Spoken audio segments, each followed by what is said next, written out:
talk much because I'm going to finish up my book. So. Cool. About an hour left of reading time. Well, 54 minutes apparently. So. You heard it here first, folks. 53 minutes. We're going to time her, shall we? No. Well, I mean, you brought it up. This is what my Kindle is telling me. When that timer hits 54:47, she better have finished that book. Just saying. Also, good evening. Good evening, and how the devil are ya? Oh shit. Controller's going nuts again, help! Stupid 25-year-old technology. It's amazing and still works perfectly fine and is fantastic and just does weird shit like that every now and then. Good evening, how are you? What technology are you talking about? PS2 controller. Oh, I was just like, what the fuck do you have that's that old? But then I realized... I got loads of stuff that's that old. But, yeah, I've got a Dreamcast, I got a PS2. I just forget about the consoles, I don't know. Got a PS1 somewhere. I also think, just you calling the PS2 like 25 years old is just like, ugh. Oh yeah. Well, it's 26 this year. It just, when you say that, like, I know it's an old console, but like, my brain just doesn't realize that it's over 20 years old at this point. Like, closer to being 30 years old than it is to 10 years old. By the rules of language, it is retro. That is so weird. Like, the PS2 is retro. I mean, fucking PS3 turns 20 years old this year. Really? Yeah, 2006. Fucking hell. That's so weird. I know. We don't need to hear from Maria right now. Good evening. Yes, welcome to that heart-stopping realization about childhoods and technology and how we seem to be all gradually getting older and older. How was the PS4?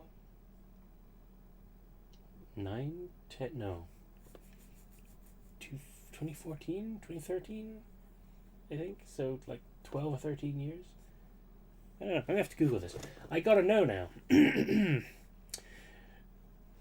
This non sequitur brought to you by Aging. PS4. Get one for only £100 now. Nice. Is the PS4 worth it today? Yes, it is. Yeah. There's so many amazing games on it. What happened to Wikipedia? Why am I not getting Wikipedia? I don't want shopping. Has it, like, shut down or something now? When? When did it come out? 2013. So it is the 29th of November 2013. So by November it will be 13 years old. It'll be old enough to go work in the mines. That is crazy to me. What the fuck? That's like, our niece is younger than that. I know. In fact, no, so I got mine in 2017, so mine's a year younger than her. Mine's quite old at this point. I'm surprised it's still kicking, to be honest. It's like lasted a very long time. Yeah, mine was actually pretty new when we first met. Yeah, mine's quite old. I got it when Until Dawn came out. So, whenever that was, I think it was 2014, 2015 maybe, I can't remember. And mine was an Until Dawn PS4. It came with it. I wanted a PS4 because I saw that game being advertised. 2015. I saw that game being advertised on TV of all things. It was just like an afternoon. I saw it. I was like, what is this? So I googled it and I was just like, oh, it's for PS4. I don't have one of those, so I put it on my Christmas list. See, I had my eye on a PS4 because of Bloodborne, oddly enough. Bloodborne was the console seller for me, followed by Final Fantasy 15. And I saw it was the Super Best Friends playing Until Dawn that made me go, oh, I should probably get that. So when the opportunity came that I could finally buy myself a PS4, I bought one that came bundled with Until Dawn, and then I also got Bloodborne. So that was the first two games I ever had on it. The first one I played was Bloodborne, and I still haven't played Until Dawn. I got Until Dawn and GTA 5, like everyone else. Yeah, I didn't get GTA 5 until way later. The GTA 5, I struggled with it at first. I think because I was really out of crack practice with GTA games because they handle really weird, like specifically that franchise. Like it's very ragdolly and weird. So like, I just couldn't play it very well, so I had to lie to my mum and say that, yeah, I was having fun because she asked me how the games were and stuff and if I was happy and everything. It's like, yeah, it's great, but inside I was just like, I can't fucking play GTA. Am I even a gamer anymore? You just needed some time. Yeah, after a while I became quite good at it, but again, I'm out of practice with it now, so I'm bad at it again. But it's more like I'm better at games in general now, so like, even though it has like kind of a weird way of like controlling characters and stuff, because it's ragdolly but also kind of stiff at the same time. I'm more kind of used to how different games handle like controllers and things like that and movement. So if I played it now, I'd probably still be out of practice, but it wouldn't be as jarring to me. Well, that is the only one that we don't currently have installed on the PC, but I have been thinking about replaying it myself lately, so I might free up some space because it's so fucking big. I know a lot of people don't really care for the story of GTA 5, but I really like it. I think it's quite fun. It amuses me. I like that character who is so memorable, the one who's not Trevor or Franklin. Michael. That one, yeah. He's like a Sopranos character. Yeah, exactly. That's why I'm like, yeah, I like him because he's... Speaking of, at some point, we will be playing that. That'll be quite funny, I reckon. I'm looking forward to it. You should play that for your stream. That would be fun. That's the point. I am going to play it for the stream. But I want to finish rewatching it again so that I can be a lot more like re-educated on it and be just like... everyone in PS2 quality. That's really funny. Fucking love The Sopranos. I can't believe all of the actors from the show are actually voicing their characters. I find that crazy. Yeah. Because like, it's just really funny because you would assume that they would just get some good imitators. Because I've seen people on TikTok. No, you can't copy the likes of any of them except for that one guy on TikTok who's really... I was trying to say before you interrupted me. And so, like, there are good imitators. I was watching the TV. That's Scrappy Doo. He keeps watching me. He says I owe him money. It's really good. Yes. Honestly, it's dead on. Like, I'm like, is that fucking reincarnation of him? What the hell? You eat the goblin meat? It is, like, shockingly good. And I was like, Show do you do this for a living? You should if you don't. Show me a bag of goblin toes. Tony, you don't eat goblin toes. That's like the worst part of the goblin. When he seemed pretty reputable. Tony, that was a goblin butcher. He's selling tainted goblin meat.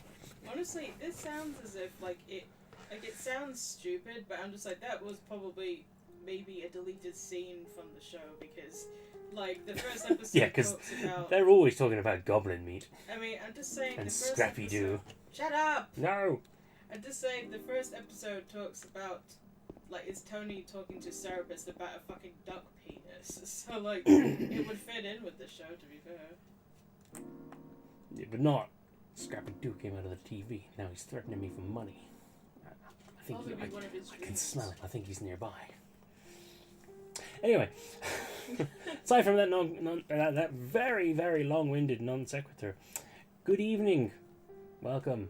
My name is NJ Finch. This is the TARDIS tent where we talk about all sorts of weird shit like The Sopranos. And he's a bitch who talks over me even though he gets really irritated when I do it to him. You want to do this now? You want to do this now? Do you want to do this now? Yeah, see what I'm married to, folks. Chode. Talk to you after the street. Okay. But yeah, where did I get to? When you interrupted me. About what? I don't know, what was I saying? You were like just introducing the stream. Yes, my name's NJ Finch, TARDIS tent. Silent Hill 2. That's that's how it's going. That's what's happening here.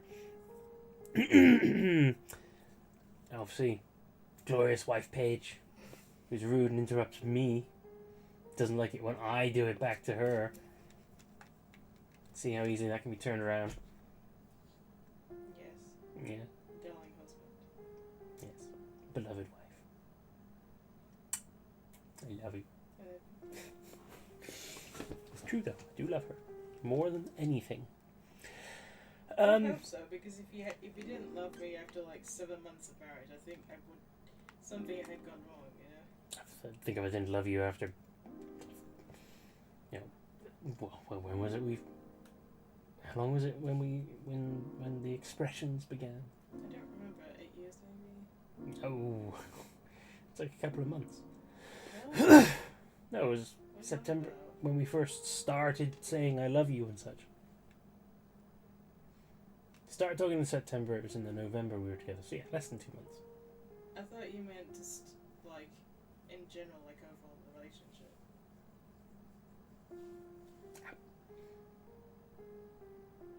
Oh, you mean 7 years ago? Yeah. Yeah, no, I meant like how long into us talking. Yeah. I just found it really confusing the way you asked the question. Fair enough. My brain's not fully engaged just yet, as you can probably tell. You've still got 42 minutes to finish your book. Stop counting down. It's not my fault. You're the one who said there was a time limit. No, I didn't. You said 54 minutes. Shut up. Yes. We're very much off topic, but that's fine. Like Pat and Paige right now. Am I Paige? No, I am. Can I be Paige? No. You're Pat. You're ginger. You were going to say fat and ginger, weren't you? You were going to say you're fat and you're ginger. And balding. Oh my god. Oh my god. I mean, I love Pat. I love Paige. And I might be fat. And I might be balding. And I might be ginger. You can't just sit there and go, you're fat and balding and ginger. That's just... Silent fucking Hill. Silent Hill. Yes. We're done with the hospital. Let's fucking move on. You know when you know someone so well, you know what's being said in the silence. Oh, Maria's dead. I couldn't protect her. This melancholic moment when Paige is laughing her ass off. Once again, I couldn't do anything to help. Laura has run off somewhere. Mary, what should I do? I should stop my wife from laughing at me. Are you really waiting for me somewhere? I thought that I was hiding it well because I or is this your way of taking it. I was like, is that too... So you actually were as well. No! I'm only going to find Mary. It's the only thing I have left to hope for. I was going to just say chubby because it sounds as mean. Yeah, so you paused because you're like, well, I want to say fat, but fat would be rude, so I'll say chubby instead. But then I beat you to the punch and said the actual thing you were thinking. Well, I like your belly. I know you do. It is very dark. See what I live with. See what I love unconditionally.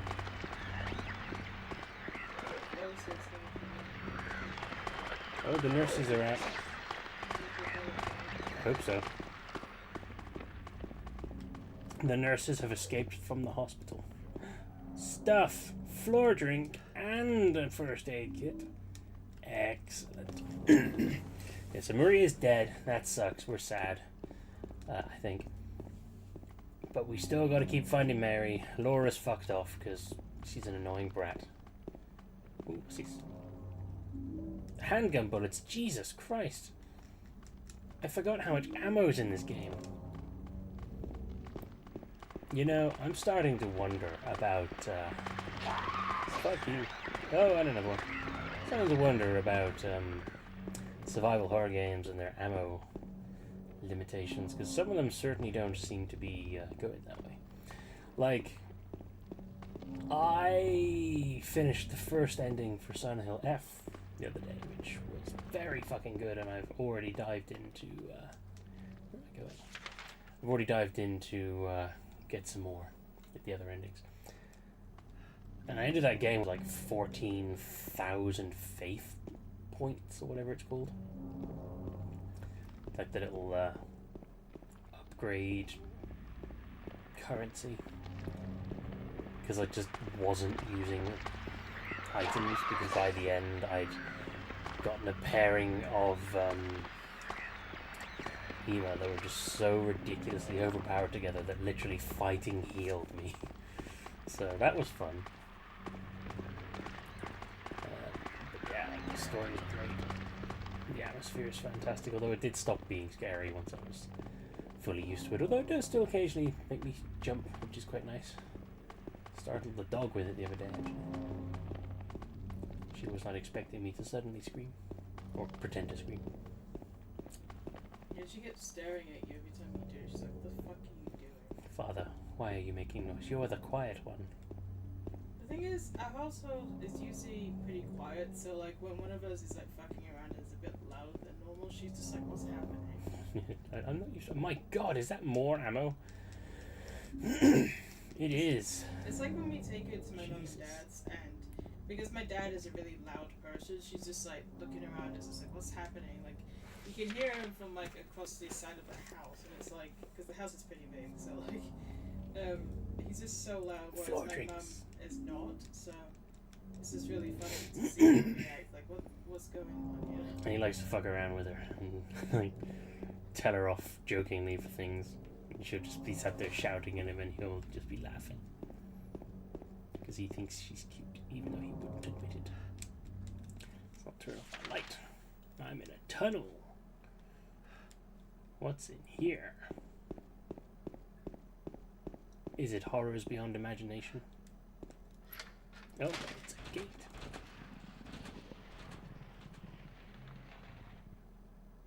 Well, that sounds like horrors beyond imagination. Oh. I'm back here.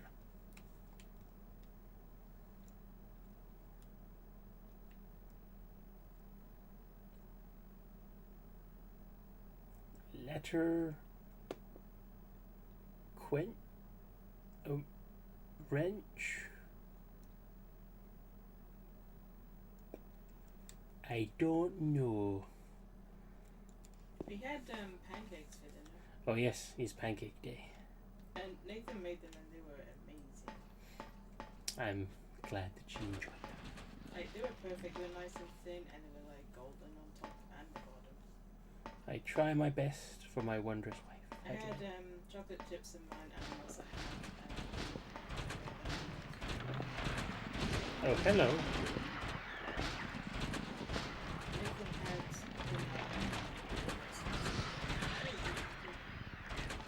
It was pretty good. we both had one each. Originally gonna have like two each, but I was just like, it's gonna get well. Like, pancakes are like the same.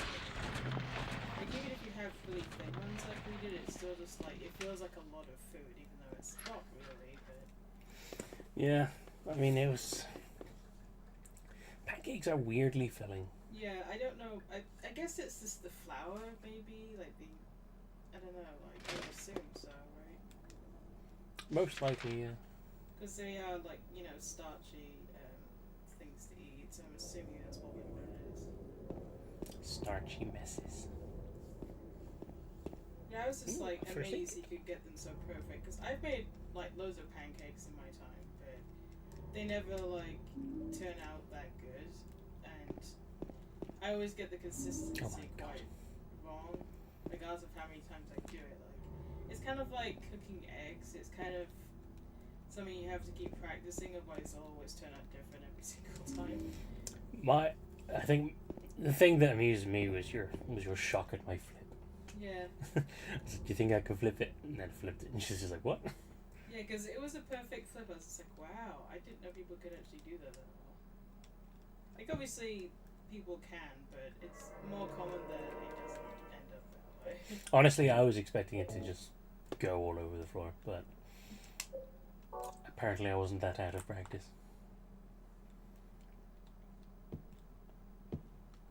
So, how much fucking ammo do I have now? So I have 4 floor drinks, 2 first aid kits, 4 ampoules, 206 additional rounds of pistol ammo on top of the 10 in the gun, 74 shotgun shells. Wow, we are fucking equipped. I don't know if anyone's aware, but it is currently Pancake Day in the UK, so that's why we have pancakes for dinner. Yes. It's also known as Shrove Tuesday, if that helps anyone to understand what that means. I'm sure people know. Because I was googling it, and Pancake Day isn't a thing in the US, so... Wait, is it not? I thought they were way more religious than we are. They have, like, things that are, like, similar to it, but it's not called Pancake Day there. Although I suppose they don't make pancakes like we do as well, so... Yeah. Like, it is like a global celebration, but it's not the same thing in every country, and it's got different names. Oh my god. So. Are you fucking serious? More ammo. Wow. Hello.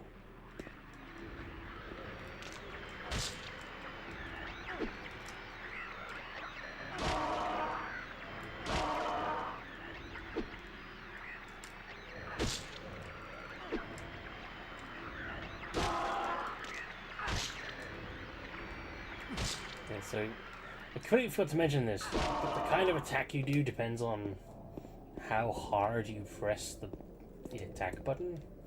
Because I always forget that the PS2 had like haptic controls.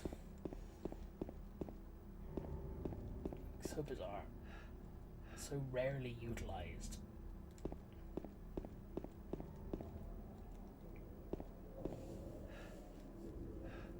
Happy burger. When you could moida a toiki boiga in New York.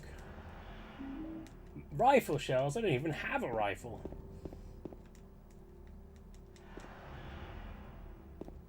Well, so yes, that's a wonderful, horrifying sound. What the fuck is this? Rifle shells and a first aid. I have paint kits for boats I ain't even known. Hello, nurse. Bye-bye, nurse. Nope, she saw me. She unhappy now.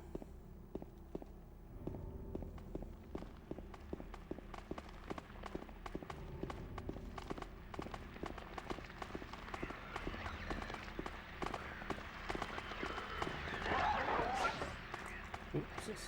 More shit.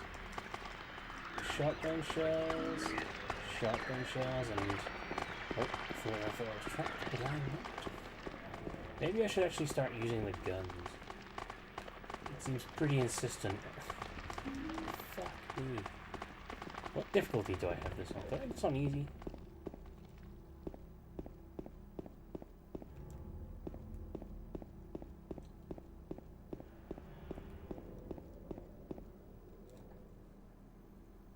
I've seen.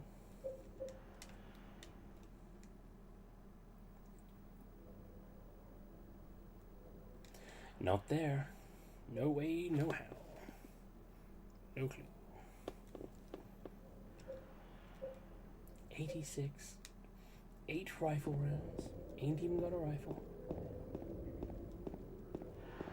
So, spoiler alert, we're gonna get a rifle at some point. Although I did fail to get the rifle in Silent Hill 1. So who knows, maybe I'll do the same again here. Not that it would probably matter. Where are we right now? Flower shop. I think I've gone way off course, haven't I? So where am I supposed to be going?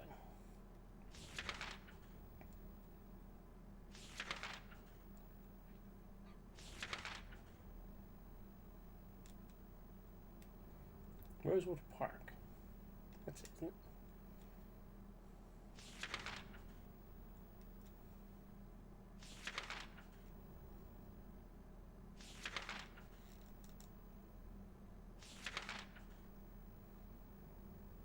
The Historical Society.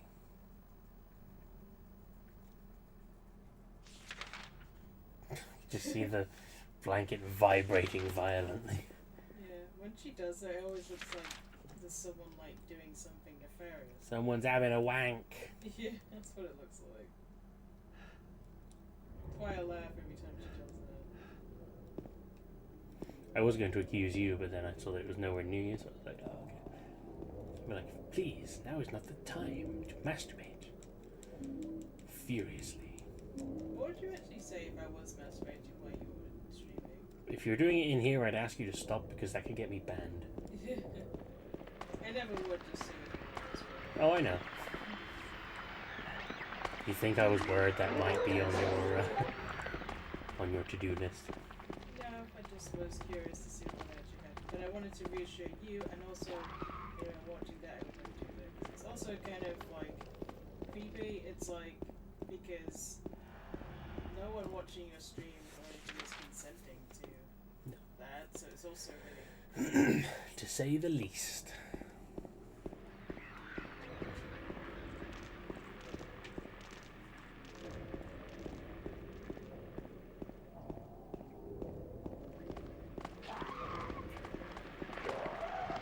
No.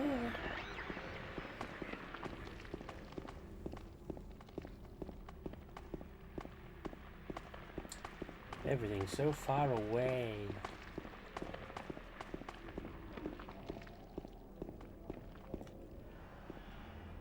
It's a stain. I thought it was something interesting on the floor.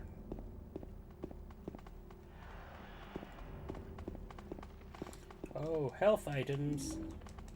Floor drink. Hamgun bullets.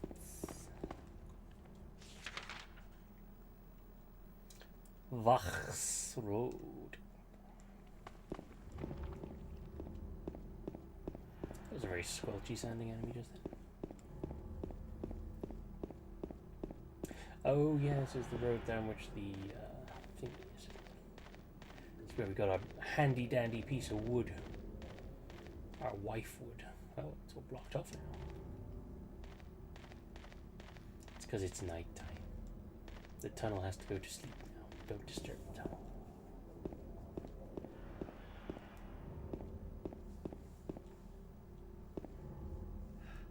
How did I run past that?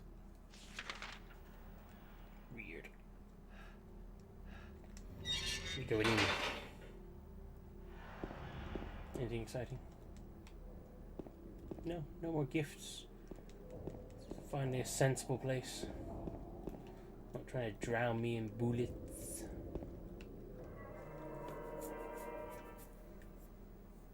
Oh, action normal, okay.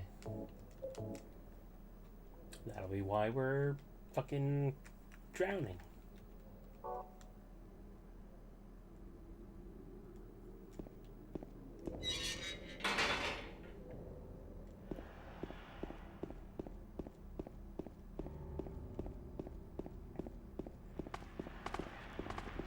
Oh, look, more stuff.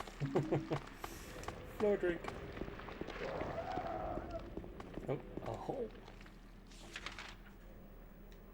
Can't go there.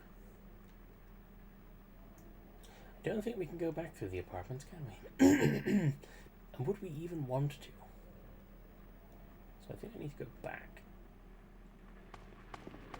It's basically just a massive waste of time. But it's just resulted in us being way too overpowered. Hello. Okay. Such threatening creatures that I can just run around. Not to diminish the power of the scary horror nurses. But yes, anyway. How have you all been? I hope you've been having a week. A good one, too. Sorry, it seems to have taken a while to get to that point, but I've been having fun with my wife. Who is my favourite person to have fun with? I would hope so. You are. You've heard it here first. You and everyone else. I always find it really funny because, yeah, marriage is complicated and hard, and never say that if you feel good about it. It's just you married your bestie. Why are you upset about it? I fucking love the fact that I wake up every morning next to my best friend. It's so cool. I get that obviously it can be harder as time goes on, especially if you've been married a long time, obviously, because you would have been through so much together. But yeah.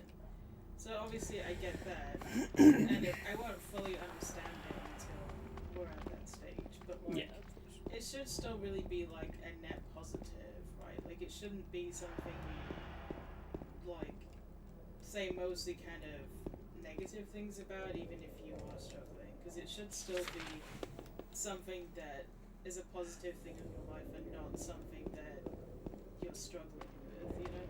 Yeah. Because they should be someone who is supportive of you, hold each other up, you know, and you're always there for each other and you look after each other, because that's the whole point. Yeah. Like, it's supposed to be, like, marriage, like, when it comes to, like, the basic stuff, it's supposed to be about, like, having someone to look after you when you need them to, like, someone, you choose someone that will look after you for as long as is, like, within their ability, you know? Yeah. Stand by you through all of life's trials and suffer your losses with you and celebrate your wins with you. Yeah. I guess the whole point of marriage is like Yeah. like, even if you don't necessarily, you're not in love with someone, like maybe it's an arranged marriage or something like that, or you need like a visa or something like that. Like, even if you're marrying someone for those reasons, you should still pick someone who will be supportive of you and will be there for you, even if there's no like romantic feelings involved, and it's just actually like paperwork so that you can live in a certain country or something. Yeah. It should still be someone that you are connected to and you can trust and rely on, like you can't with other people to like that degree anyway. Also, that weird door to darkness was open now, so I was able to cut through here. Just to mildly swing back to this particular topic. But yeah, so I was talking to someone not long ago, and they made the comment that, like, you know, they miss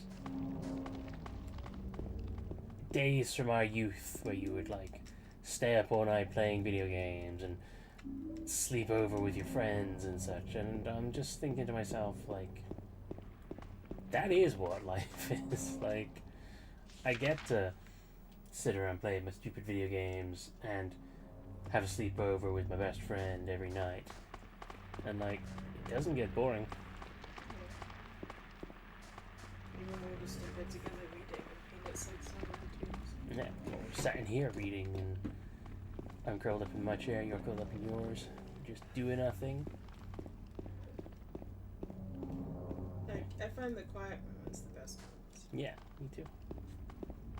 And I think people who have been married a long time probably would say, well, it's something you should feel like is something you're comfortable with, and probably they should feel like the best parts of your marriage, because like it's not going to be exciting all of the time, or even some of the time. So like the quiet moments should be something you both like feel satisfaction from, otherwise the marriage probably isn't going to last, because like most of the time it's not going to be super exciting with loads of stuff happening, you know, with like certain milestones, or like if you fall pregnant if you're just trying for a baby or something like that. Like, those are exciting moments, but it's like most of the time your marriage isn't going to be that way. And I have like spoken to people who have been married like several decades, like for example, and like he says, yeah, it's not really something that should be exciting all the time. Like, if you expect that, it probably won't last that long. I mean, I mean, you're living your life together. Life is not always exciting events. Life is mundanity. Life is getting up, going to work, coming home, and monging out in front of a games console or with a book in your hand or listening to music. Like you say, every day is not an adventure. Every day is not an exciting event. And being able to share those quiet moments, those down days, those mundane things together in joy is what makes your ideal person. And I love being able to just share a quiet evening together, or go shopping together, or shoot the shit about the noises outside together. Like,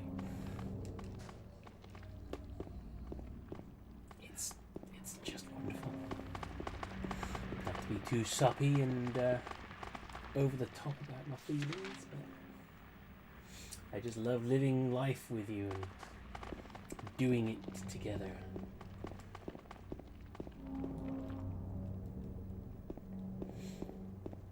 And of course, the adventurous times, the times when you do stuff, go places and all that kind of stuff, that is all the more wonderful for being able to do that with the person you care about most in the world. Because just being with you makes every fun day out all the more exciting. Yeah, like when we went to the cinema, like to watch 20 Years Later, the Bountiful, like it was so much fun. Like, I had a great time. Me too. I'm looking forward to when the next one comes out. We'll be doing it again. Hopefully it won't be too long. I'm sure there'll be other things between now and then anyway. Yeah, I mean, to be fair, like, the part 1 and part 2 of the movies were pretty close together, so hopefully it's not going to be too long. But I don't think they filmed the third one at the same time. No, they didn't. They only did the first 2. Yeah, so it's going to be a bit longer, but it'll be worth the wait, I'm sure. Yeah, I mean, it's Danny Boyle again, so... Danny Boyle and Alex Garland teaming up. Is anyone going to go watch Wuthering Heights? Oh, yeah, so... Therein lies something else I've been up to lately. Aside from Silent Hill F, I finished reading the first familiar book and started reading Wuthering Heights. And today's lunch break saw me finishing chapter 11 and 12, I think it was. And I've got to say, I really like that book. I'm actually thoroughly enjoying it. Everyone is such a dick. I've gotten to the point where Heathcliff's just come back from running away. And I'm just... There was a brief moment where I was just like, oh, hell yeah, he's back. Even though he's only been gone for 10 pages. But I was genuinely thrilled at the prospect of this dick returning to come throw everyone's lives into chaos. Did you read the puppy scene yet? No. Not It was early on in the book. So I've read a scene with a puppy where 2 kids were crying because they wanted to pet the puppy and they couldn't do it together apparently. But beyond that, no, I don't know what you're on about. Okay, I'm not gonna say, but yeah. Because that was the scene where Kathy winds up getting bitten because they're hanging around skulking outside a neighbor's house. And they're watching the kids inside fight over a puppy. And then obviously she winds up being kidnapped for five weeks, which is so fucking bizarre. Like, who just holds a girl in their house for 5 months and no one gives a fuck? Something I've noticed with classic literature, earlier than 20th century, is that sometimes random shit happens in the books, and it's just what's going on? Why is this happening? Why are people acting like this is normal? It's just sometimes weird random shit happens, and then people just don't speak about it again. I'm just that's weird.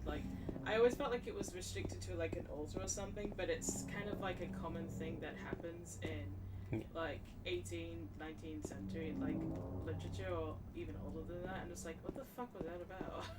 I mean, weird. Considering that it was so important as well, because it was literally the thing that made Kathy less feral as a child. You'd have thought that it would have more importance to it, but obviously her dad's dead, and her brother doesn't give a fuck about her, so other than Heathcliff, who no one likes, I suppose it makes sense that no one was particularly distraught by her absence, but no one remarks upon it either. It's just oh, Heathcliff's just throwing a fit, being a moody little child because his favourite person's not there. But no one else gives a fuck, and was just the house is so much quieter now. Something's missing, but I don't know what it is. I actually remember when I was reading the book a few years ago that I actually did kind of relate to Heathcliff in a way, because I got the cruelty side thing, but him being I was gonna say just him being mixed race and not feeling like he fits in with people that he's close to who are all white, and he doesn't really know where he fits in. Because like I'm like mixed race, but the vast majority of my family members are white.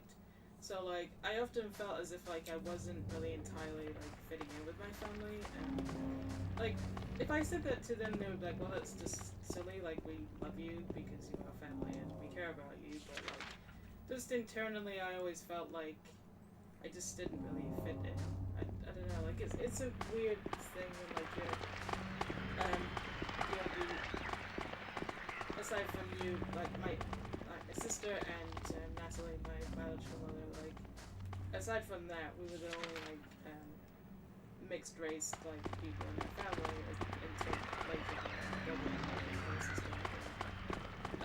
But it was always just weird. Like so, I always like related to Heathcliff because I'm just like, yeah, I get what you're feeling. But it's kind of like a bit of a complicated. Yeah, they don't care about you. Kathy cares about you. Sometimes it's not really about that. Like other people can love you who you're close to, who you grew up with, but like it still feels like you're not really fully accepted at this point. At least you weren't just immediately treated as the Hand. No. I probably would have if it was a different like time. I probably wouldn't have really been accepted in the family at all if it was like, I don't know, 18th century England and I was like a mixed race girl, like with a family of white people. Like, what is this demon's born?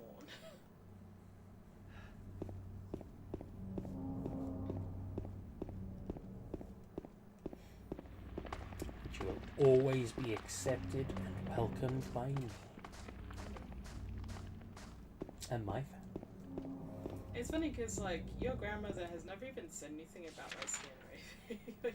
Because, like, she does comment on that, like, from other people and stuff like that, but she's never said it to me or anything, which is interesting. Like, she doesn't tend to have a filter, so I'm kind of impressed that she hasn't said it. Yeah, I mean, when I first, like, showed her pictures of you, she was like, obviously, the first thing she said is, wow, she's gorgeous, and then started comparing you to that Meghan Markle. Which at the time I was like, I have no idea who the hell that is. What are you talking about? Obviously I know better now. I like nothing like Meghan Markle if anyone's wondering. But yeah, that's probably just my nan's worldview showing more than anything. But like, she's never had an issue with you. Like, she's always thought you were gorgeous. What's going on? I think it makes me sound as if like I would be bothered if she did say something, but I think as I wouldn't, because like she's similar to my mum, who is in her 70s and like is like casually racist, but not because it's not like malicious intent. She's just of a generation where she is casually racist. Yeah, it catches you off guard. Yeah, like, so the thing is, she was in a relationship with a black man, and that's how Natalie, my biological mother, came into the world and stuff. So it's not as if she never had like a serious relationship with someone black or anything. It's not like she's like staunchly racist in the I hate all black people kind of way, because like she would be the biggest hypocrite for being that way. It's literally just casual racism that is like common with certain generations, where it's not like ill intent. They don't hate other people. It's literally just... You should just say something every now and then that'll make you go, whoa! It's just ignorance, really, and it's not like something... They don't mean harm when they say it, they just think they're correct for saying it. When, like, the world has moved, like, very far on from how we talk about people of a certain race, but obviously they're older, so they haven't really caught up with that, and obviously it's the same with millennials, where we still like stick to certain things and we'll never like fully change in a certain way because people don't. They still have like quirks of generations, and like casual racism from like people who are born in like the 40s and the 50s. It's just how they are, and I've just kind of accepted it. Like, because I've grown up around elderly people the most of my life, so, and I've been around them most of the time rather than people who are younger than that, so I'm kind of more used to how they think and feel and stuff like that without being offended by it, because there is no point, and it's not meant to hurt people or harm them, so I'm just like, yeah, okay. Like, I will, like, say something if they're getting a bit out of hand about it, but, like, they usually tend to be quite embarrassed when you bring it up because they were just like, oh, I didn't mean anything by it. And they are being generally serious when they say that. But people of our generation, like, if they say, oh, I didn't mean it, like, they definitely did mean it in a nasty way, you know? Sorry, just a thing come up. Victim of persecution by Thurston's and Jenny Carroll lived with pride and honour. What happened here shall never be forgotten. No idea what that's supposed to be.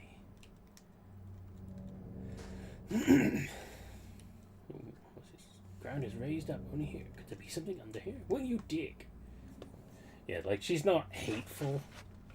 That's the main thing. It's like you say, there's a big difference between someone saying something with the intent to hurt and upset, and someone who just casually says something from like a misguided, uneducated point of view.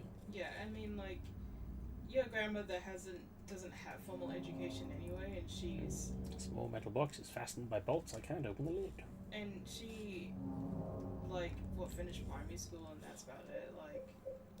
Yeah. I think you said, yeah. Like, so, and she also grew up in, like, a rural, like, village sort of thing that was made up of just white people, so it's like, I get it, like, I don't take any offense to her, like, with having certain views, because of course she has those views, that sort of, like, environment. Yeah. The point is, she's more, well, I mean, she's not anymore because she doesn't even bring it up, but she was more excited by the prospect of meeting someone who, or spending time with someone who wasn't white, than the idea of shunning you for not being white. But obviously now she just loves you as her extra granddaughter. Yeah. Like, there's nothing to do with your race or background or anything like that. She just loves you. Yeah, I've never really felt that way from her anyway. She doesn't bring it up to me or anything. No, I don't think she has said anything like that in a good old while. And I love her too, so... Like, sometimes she just randomly calls me and is everything okay? She's like, yeah, because again, she's a woman of a certain generation where that's just what you do. You just call people and talk to them for a bit. And sometimes, like, she calls us when it's late at night, like 10 or 11 o'clock, and it's like, what's wrong? What's happening? She's just like, oh no, I just remembered I saw this thing on TV. I was wondering if you saw it. No, you know I don't watch TV. This is a thing we have been saying for 20 years. And then, like, when the phone conversation is over, it's like, she gave me a fucking heart attack. She's, like, calling me at 11, 12 o'clock in the, like, at night, when it's, like, people our age simply don't do that because, like, it's usually same as an emergency because they're calling you so late at night. Whereas, like, she's being cut off. You still get the heart attack. I'm so used to her antics that it doesn't even affect me like that anymore. There will come a time when she'll say something truly horrific, like so-and-so has died, and I'll just be like, oh no. But you're still fresh with this whole, Yeah. It's 1 a.m. She's calling because she just saw a news thing about something cats in Afghanistan or something and wanted to tell you. And you happened to be awake at the time, so it all worked out. Yeah. It's just like my nan also does that, I think, with my dad, where she will call late at night and it's like, and my mum's just like, there's something fucking heart attack, what's up? Like, but nothing's wrong, she just felt lonely and wanted to chat, or she wanted to talk to my dad about something briefly, and it's like, why is she calling at 11 o'clock at night? It's like, and then your mum will go, weather! You need to teach your mum, weather! It's not necessarily a rule to, like, stop calling people at a certain time, but it's more like an unspoken agreement because... It's just polite. Like, that, but also, like, it's usually, you only call someone late at night. Either you want a booty call, or, like, you need an emergency of something. I mean, I don't know about you, but I never made my booty calls that late at night. No, but it's typically a common thing with people where they will message or call someone late at night because they want to phone. A booty call is an early evening phone call. You know, just after dinner, when everyone's happy and at peace.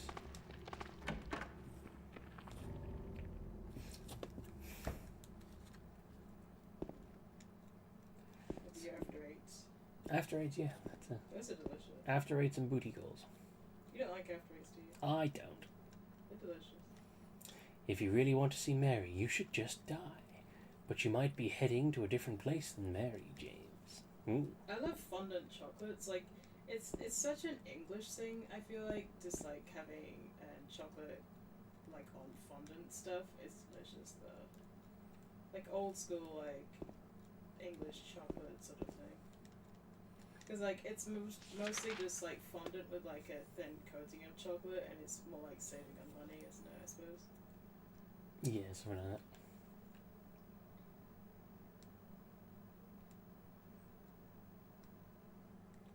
Is this not where I need to be?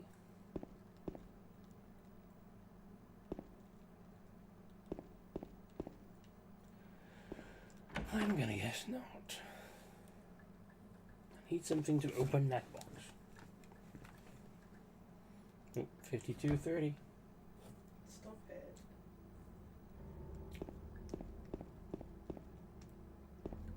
What's this? More fucking health shit. Or handgun bullets. 9 health floor drinks. 8 first aid kits. 6 ampoules. 296 handgun bullets. 104 shotgun rounds. And 12 rifle shells. Isn't it a survival horror? Why do you need so much bullets? This is why I keep asking that question. It is nuts. Like, to have that much ammo for like several guns is insane for survival. Like I said, I got bullets for guns I ain't even got. I don't understand why they give you so much. Especially when you have so many melee weapons.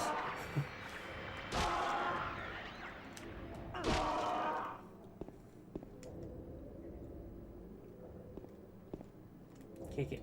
Can I kick it? Yes, you can. You can't. You can't kick it. Oh, what's that? Could it be floor drink? I hope I could survive this horror. Pick up the floor drink, James. Thank you.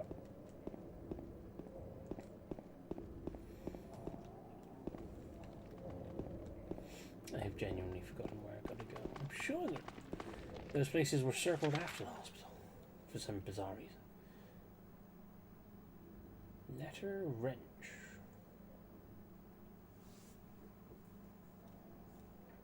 Is that a thing that's already done? I don't even remember.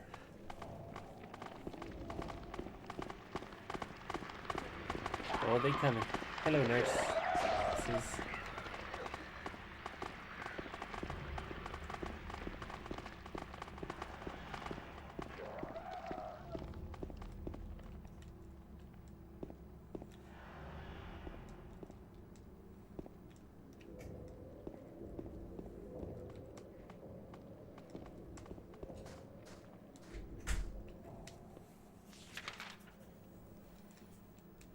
Okay. Cafe Texas, maybe. Oh, what's this? When you get a camera angle, it's worth a look. Letter wrench. It was being literal. Or perhaps you are a fool. The truth usually betrays people.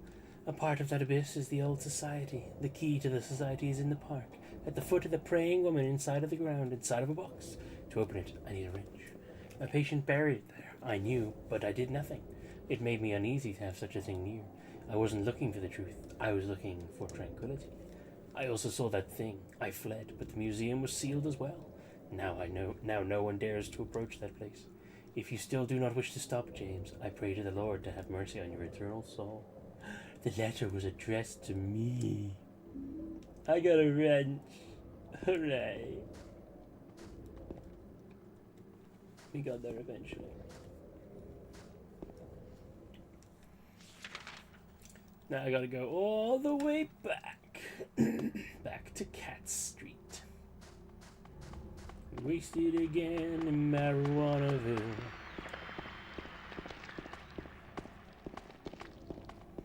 We're gonna run downtown like this, following the lines.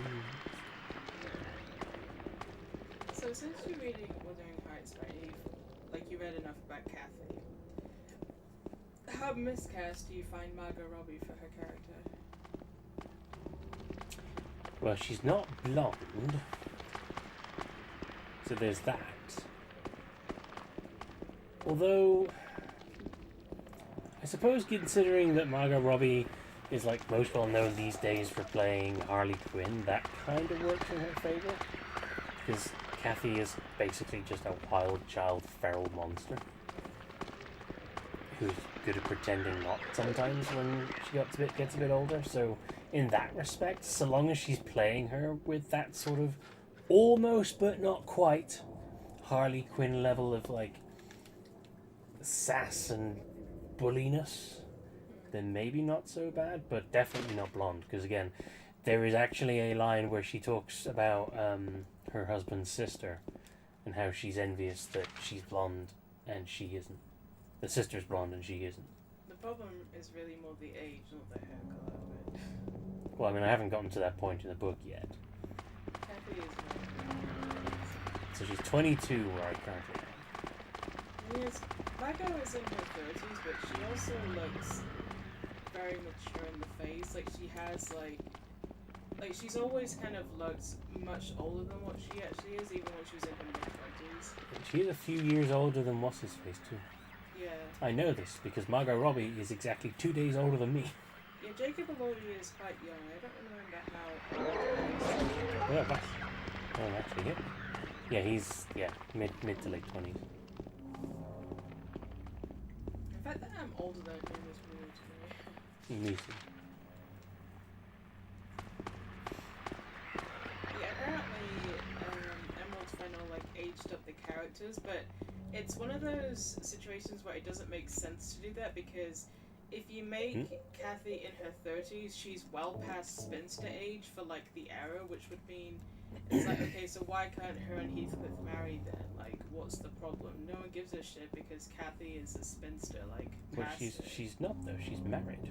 But it's just weird. It's literally where I am in the book, she is actually married. I don't remember. Because the Lintons are the people whose house she and Heathcliff go and lurk outside of, the ones who dog attacked her. And then Edgar, who's the elder Linton. Edgar and Elizabeth, I think. Edgar, the older brother, asks her to marry him. So she does, because Nellie sits her down. Well, no, she approaches Nellie and says, "I want to tell you a secret," and Nellie's all like, Don't tell me a secret. I'm not going to promise that I won't tell anyone. I don't like you as it is. I'm not going to just not." But she's like, "Well, I'm going to tell you anyway, bitch." And she says, "Edgar's asked me to marry him." And she's like, "Okay." And she's like, "Well, I want you to tell me whether or not you think I should marry him." And she's like, "I don't know. Should you marry him?" Like, "Well, maybe. I don't know. That's why I'm asking you." So she's like, "Okay, well, do you love him?" And then, "What? Why do you love him?" And she's like, "Well, I love him because he loves me, and he's handsome, and he's going to be rich soon." She's like, "Okay, those are terrible reasons, but why do you love him?" So then she's like, "Well, I mean, he's quite a good person, and, he dotes on me, and he has plans for the future." She's like, "Yes. Again, why do you love him?" She's like, "Stop asking me this question." Like, "No, but tell me why you love him." It's like, "Okay, I love him because he has a beautiful smile, and the sunset reflecting off of his face fills me with joy, and we'll be able to have a long life together." She's like, What a crap. "Again, none of this is why you love him." And then she's like, "Okay, well, what about this? He's going to get rich at some point, which means I can use his money to help make Heathcliff's life easier." And she's like, "Fantastic. An actual reason. The worst reason, but an actual reason for saying yes." So she's like, "Okay, do you think I should?" And she's like, "You know what? You're fucking made for each other. It's a terrible idea. I don't think it's a good idea, but you're made for each other."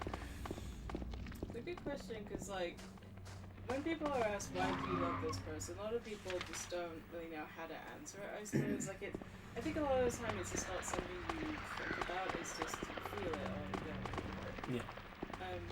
Why do you love me? I love you because you give me the strength to be able to get through every fucking day with a smile on my face and joy in my heart. And, you give me a sort of drive to go out there and be a better person. And I can also, like, use my own life experiences to help you grow as a person. Like, I've seen the way that you've changed over the last, like, 3 years. And I love that you have the capacity to be able to, like, move past some pretty damaging stuff from your life. Very similarly to how I have managed to do that. But I'm still working through stuff as well. So I love that, like, together we work really well. I love being able to just sit around and laugh at stuff. I love hearing you laugh. Like I've said, it's one of my favorite noises in the entire world. Like, you fill me with such joy and such hope. And, like, I just feel for you constantly, Yeah. You're gonna make me cry. This is why she told me I wasn't allowed to write my own vows for our wedding. Yeah, even though I still cried at the ceremony, but I was just like, I can't do it. Yeah. But, like, I love you, like, what mostly comes to mind is, like, you give me the freedom to just be myself, like, and, like, I feel like I can always be comfortable, like, when I haven't ever really been fully comfortable with anyone, not even, like, my mum or anything like that, so it's, like, obviously there's more things, but it's, like, because I feel as if I can still be, like, me, but I also can, like, push myself to be, like, a better version of myself all the time, and, like, you just accept it for, like, what it is, and you don't, like, make me feel bad about myself in some way, like, you don't, like, make me feel like I'm doing something wrong, I guess. I don't know how to explain that. Like with me, how you just feel I feel comfortable to just live and enjoy every minute of life. Like, I've never had before you. I was just going through the motions of just doing life because that's what I had and that's what I would do.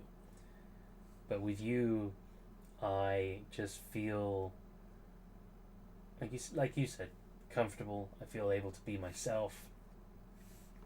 I feel free to just do what I feel like I want to do. And what I feel like I want to do pretty much always includes you anyway. Yeah. Like, I love spending time with you. I love just being in a room with you. I love taking you places and showing you things, and teaching you things and learning things from you, and just sharing this life. And, like, it also, like, translates to, like, when we go in public together, like, I feel like I don't have to worry anywhere near as much as what I used to because, because I always have, like, your support in how I am, and you will, like, defend me against other people if, like, they're Absolutely. just misunderstanding me or, like, not liking, like, my quirks or something like that. Also, to get personal, like, it's also, like, so nice to not worry about, like, sexual aspects of our relationship where I feel like I can just, like, talk to you about it, and also I can just be, like, I can be comfortable in, like, how, like, weird and kind of insecure I am about sex and stuff like that without feeling like there's something wrong with me because you don't make me feel like there's something wrong with me for it, so. There isn't. I know, but, like, it's difficult because, like, the thing is, a lot of men just wouldn't be that accepting of it because it's not that so much that the average man is terrible, it's more just that the average man just probably would prefer someone who doesn't have baggage when it comes to, like, sexual interactions. Probably, and then those people are clueless that life is full of baggage. But I always think that, like most women seem to have baggage when it comes to sex. Everyone has anyway. baggage when it comes to anything. But, like, I just mean with sex in particular, Oh, yeah. like, women just seem to be quite, like, self-conscious with their bodies and, like, wondering if it's worth it to have sex with a dude when they've, like, been let down so often and stuff like that. And it's like, I feel like men just kind of, in general, like, either they probably know this, but, like, they just brush it off or just pretend it doesn't really exist because they don't want to go into it, maybe. But, like, we always talk about it, so it's like, even when you see him uncomfortable, you always, like, we just stop and you talk to me about it. So it's like, Yeah. I never feel like I have to hide that I'm uncomfortable, or just, like, pretend or, like, lie about it or anything like that. Like, because, like, yeah, you obviously like when I'm being giving towards you, like, sexually, but it's not more important than, like, me being uncomfortable or anything. So. Yeah, of course. Because your happiness is the most important thing to me.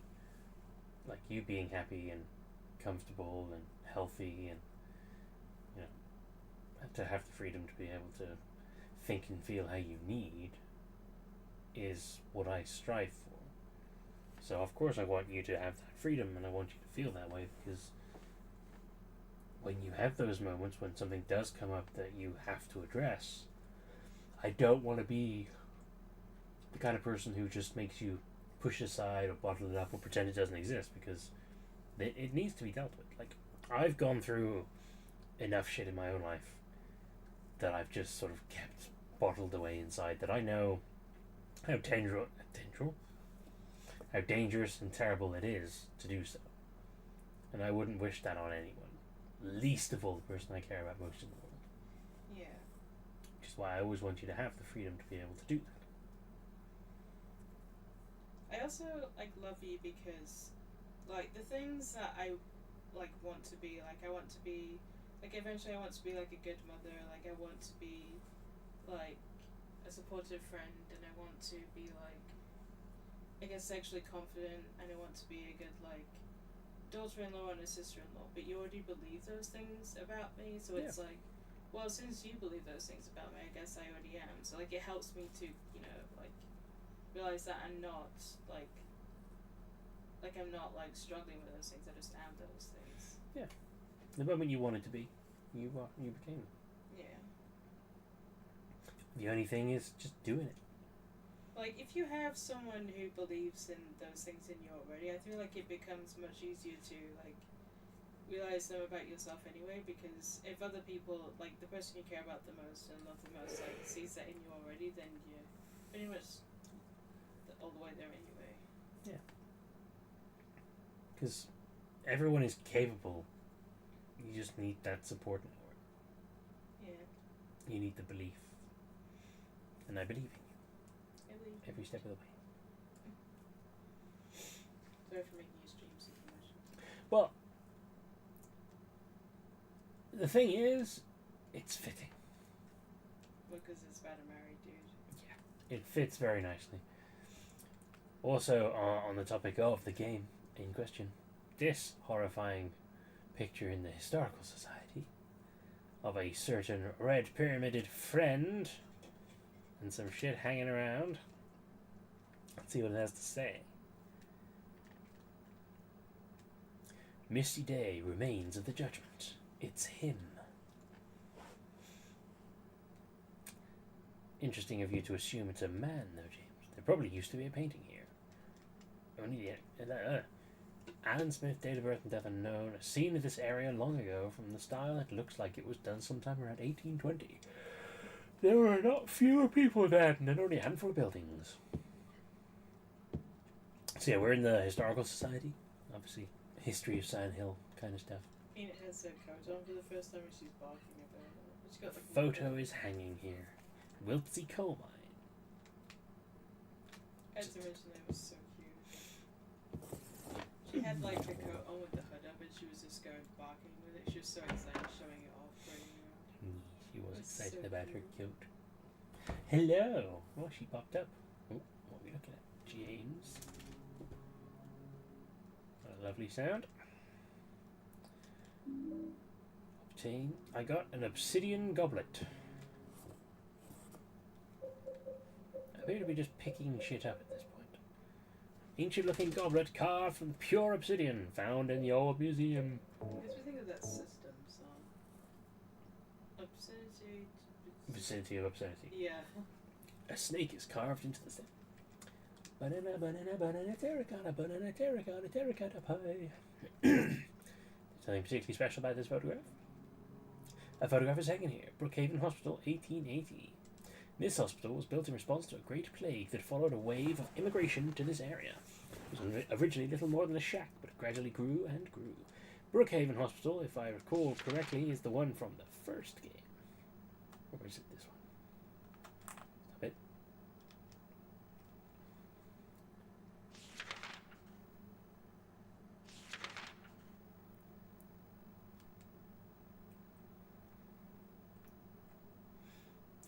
It's not actually written on there. Pretty sure it was Brookhaven Hospital was the one from the first game. Photo of the director of the old Brookhaven Hospital. Looks like he was a famous person in town. Looks horrifying. There's a photo of a deep, deep hole. What could this be? It is my bum hole. Hello! Speaking of bum holes, she's pointing hers at you. Bless you. Her snore's disgusting. Especially when she snorfs all over our legs. Aye. There we go. Hey, she's getting her. Now we're going down a deep and scary hole. Deep and scary bum hole. She's so sweet. She's the sweetest. You watching Daddy? It's a very, very long staircase. Just keeps going and going. While in the background you hear things going more. We're going to continue at Dark Times. Hell yeah. Because I haven't read a Dark Tower book since like October last year or something like that.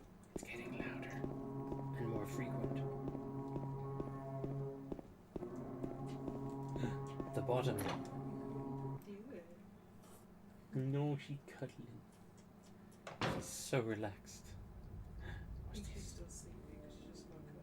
Some kind of document is lying here. September the 11th, 1821 to 1820. Prisoner number C221. I can't read the rest. What is this?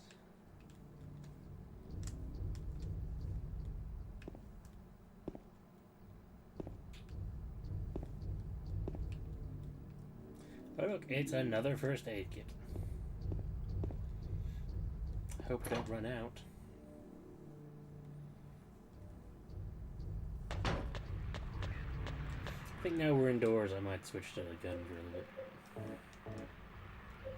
Might as well use some of this 306 shots.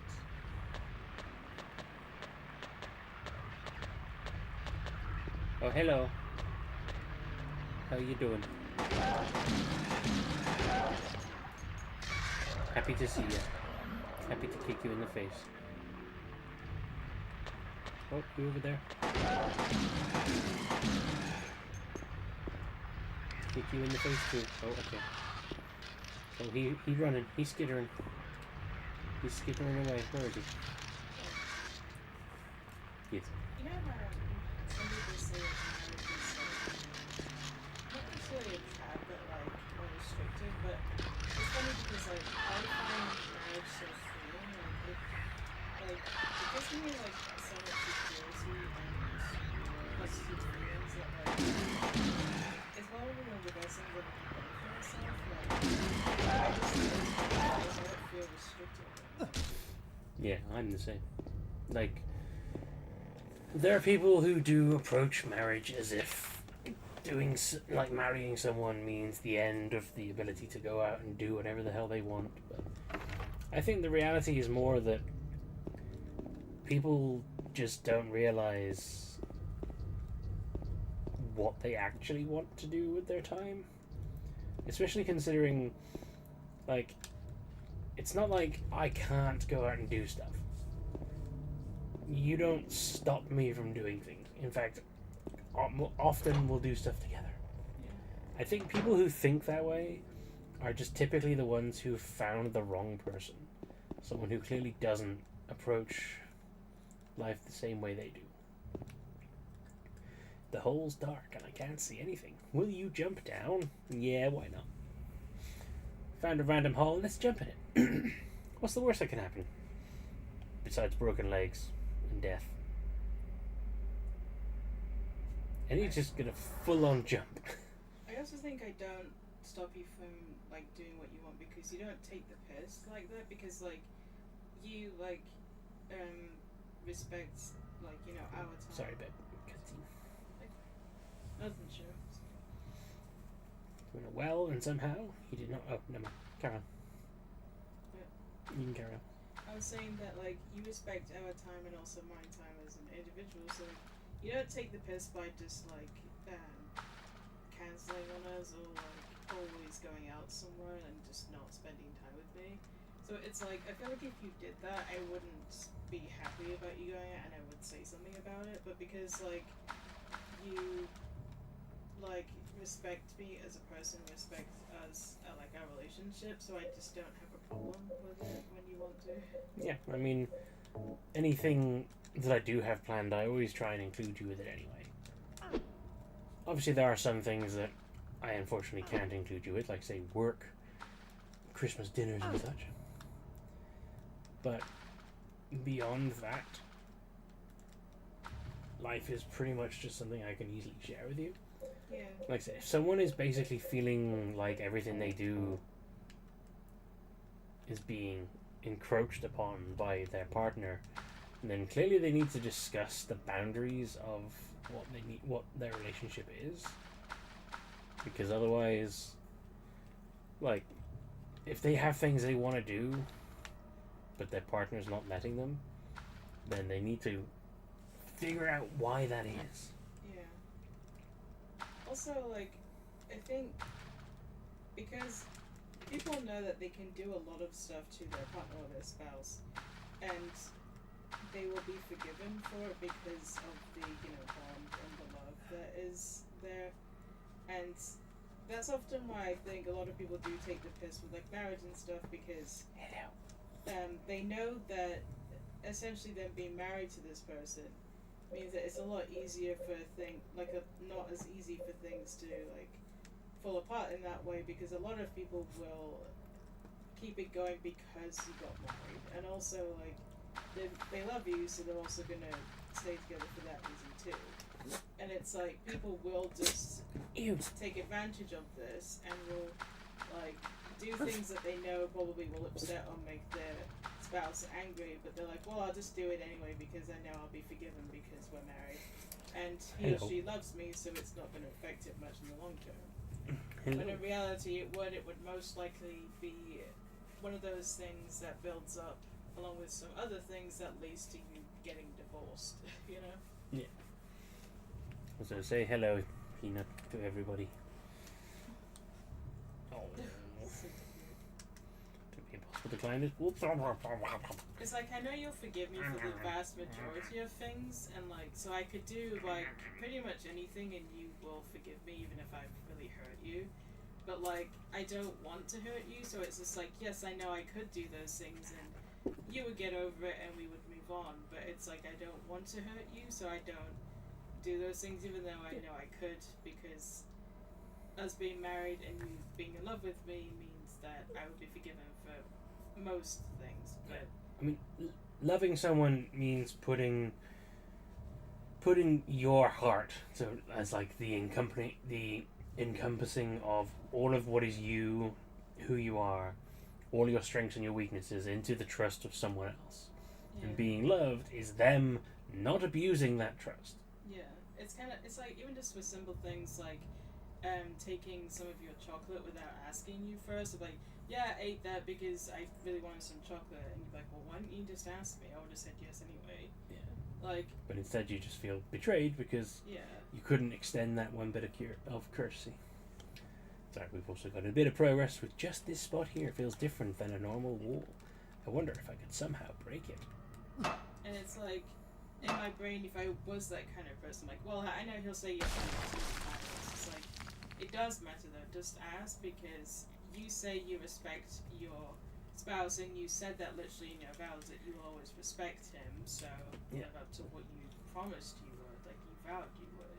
Because, I mean, yeah, it may be a foregone conclusion that your partner will share said bar of chocolate with you, but at the same time, they may have, like, designs on that bar of chocolate for when they get home from work, because they feel like they might need it to help get over whatever bullshit they've gone through that day. and they might be looking forward to it. Because everyone knows the heartache of having something in the fridge or in the cupboard that you're like really looking forward to, and then you get home and you find it's gone. Like, it's just a little bit of courtesy to be able to say, do you mind if I have this? My dad would do that to me all the time. Like 9 times out of 10, it's not going to be anything major. But on that 10th time, it's going to hurt. So we have uncovered a door.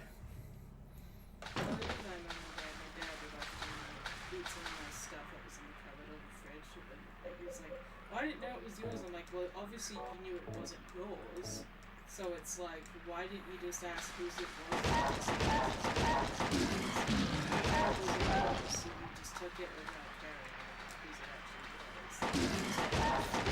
He eventually did learn about it, but I was just like, really? You know it's not yours, so why are you acting as if, like, you're sitting down about this?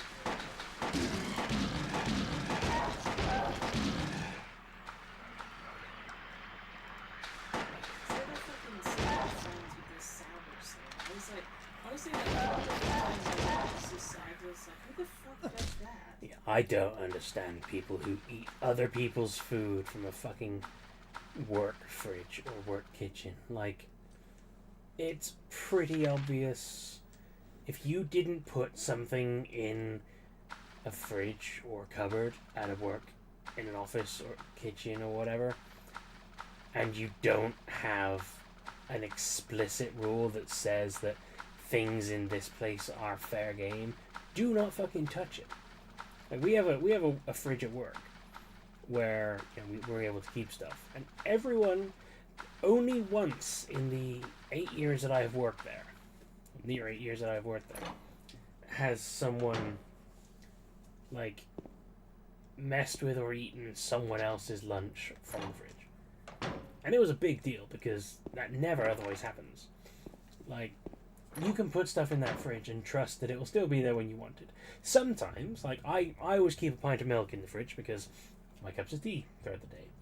I will occasionally have either one of my colleagues in my room, in my particular office, or someone downstairs come in and say, hey, because they know it's my milk. They'll go, hey, do you mind if I borrow a spot of milk for my cup of tea or coffee or whatever? And I'll be like, that's absolutely fine. Go right ahead. You let me know so I know that will be gone, but at least just a little bit will be gone. But it's just, you know, a little bit of politeness. Yeah. But you don't just fucking take it. Spiral writing key. Especially since Ross also had it wrapped in cling film and had put his name on it. Oh no. And I'm just like, so obviously it wasn't the dude's sandwich, and he saw that it was someone else's name on the fucking sandwich, but ate it anyway. Like, the battery on my flashlight, on my torch is dead. Like, I don't know about companies' policy like that, but I would assume that a lot of companies would give you a warning about doing that to people, because, like, I'm assuming that Ross just went hungry the entire day because he had nothing else to eat. Because the dude just ate his sandwich and didn't even finish it and threw it fucking away in the bin. So obviously, like, in that particular instance, he lives in New York, so he could probably easily go and get food from elsewhere. So he didn't starve, but it was the fact that it was a very specific sandwich he only has once a year and gets really excited about. Monica made it. Yeah, it's the leftovers from the Thanksgiving meal and stuff, like, with the noise maker he fucking talks about.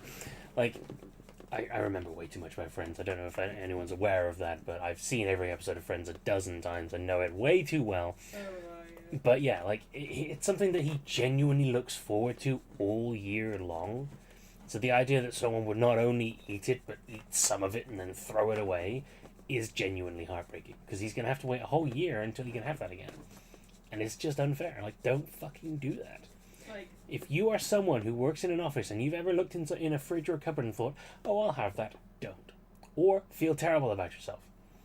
If anything, if you see something in a fridge or a cupboard that you go, that looks quite nice, I might like it, ask. Just say, hey, whose is this? Does anyone mind if I have some or have it? Because you never know. They might be generous enough. And if they're not going to be generous enough, and if you know that they won't be generous enough, then definitely don't fucking take it, because it's not yours. Yeah, it's so strange. Like, I would assume, like, your company would give people a warning if they did that. Do they care like that? Or? Well, you don't get a warning, but obviously you do get social ostracization. Like, it's not worth it in terms of how everyone will treat you afterwards. Yeah, that would be painful, because, like, it's an office, so, like, you would most likely have no one would really talk to you, Yeah. and you'd just be like, I'm just gonna quit my job. Everyone hates me. He's like, well, yeah, not surprised. So the curly writing key says, "'Tis doubt which leadeth thee to purgatory." And also, my torch has died. Oh.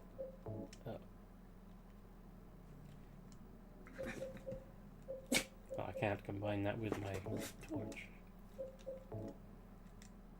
Shush! No Tippy Parkins. It's dark. I'm scared. It's locked. I'm even more scared. Hello, baby. Press the button. Nothing happened. Just a slide, just a flashes.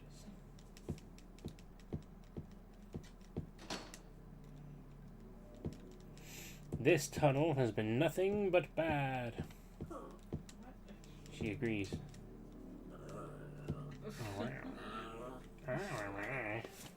What's she talking now? Whiny today. How are you talking? She talking much today.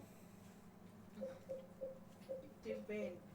You're gonna fall off.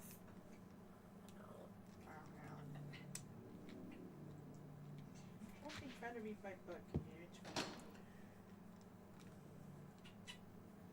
What did you do it? Looks like I can't use this here. Can't use that here.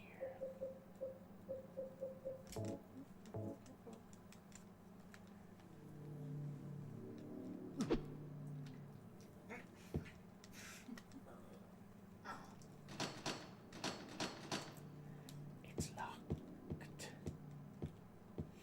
Doors fucked. And I'm trapped. I don't know if anyone can actually see anything on the screen right now. Because it is pretty dark. I wonder if I should probably adjust that.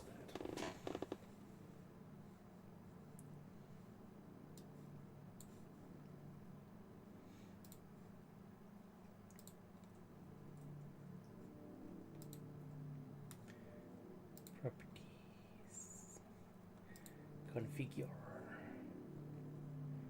Brightness. There you go. You can see a little better now. Though we're just in a dark room. Nothing exciting going on here. Apart from being locked in.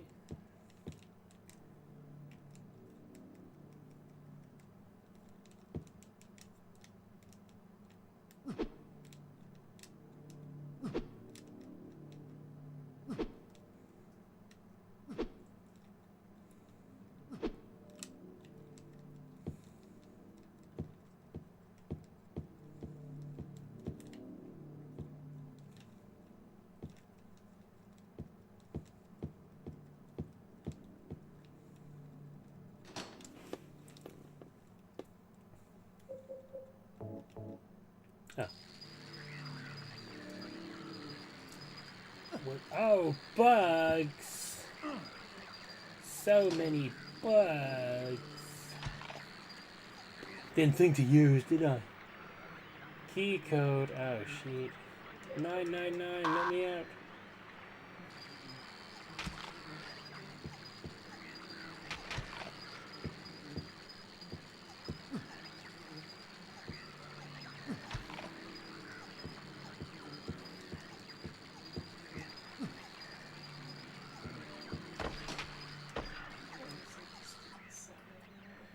I'm dying. I'm dying from bugs.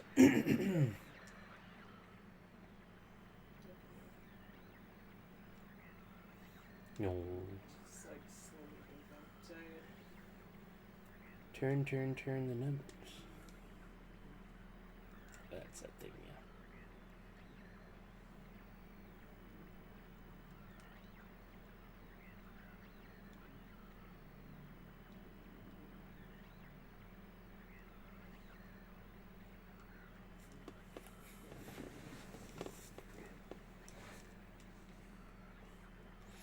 Oh yeah, Pyramid Head painting. That's where we got the name from. Waterfront landscape. Birth 1820. There are only handful of buildings.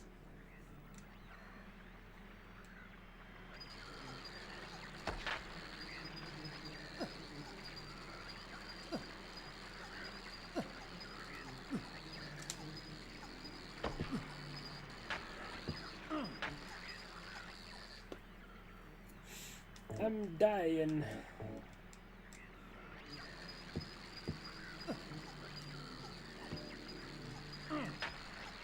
Oh.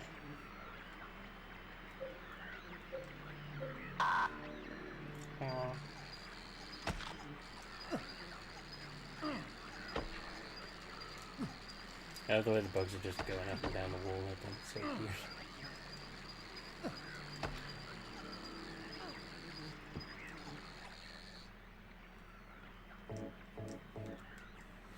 Good job I have a bazillion fucking health items, huh?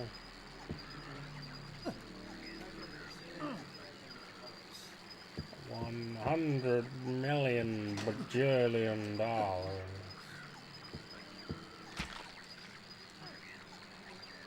just love that person. It's so funny.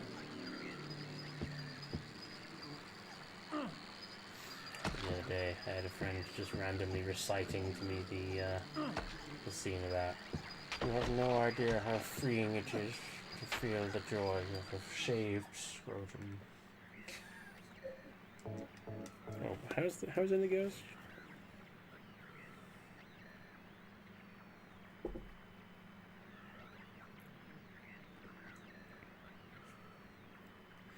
When I was insolent, I was put in a bag and beaten with reeds. Quite standard, really. That's it. There's nothing like a shorn scrotum. It's really quite breathtaking. The details of my life are quite inconsequential. I love Michael Myers just for his role as Dr. Evil. It's so fucking funny. He is the best part of those movies. Yeah. It's quite breathtaking. Like, I feel like his acting went downhill after a while, but like... He stopped trying. Yeah, like, he definitely was just not good. But like, when he actually did try, it's actually pretty decent. With like, great physical comedy and all that. Like when Mike Myers like actually tries to be good in this role, like he's actually good. But when he's not trying, which is most of the time, Yeah, everything that he's done over like the last 15 years or so has been just phoned in. yeah, I'm pretty sure he's been deliberately making terrible movies just to get people to leave him alone or something stupid. not a bad strategy for him. No, it's a terrible strategy for an actor because what kind of an actor doesn't want to act? Damn it. He still got that shoe. She still has like it is quite small. I definitely have to ask for the rest of it so she can have the whole thing.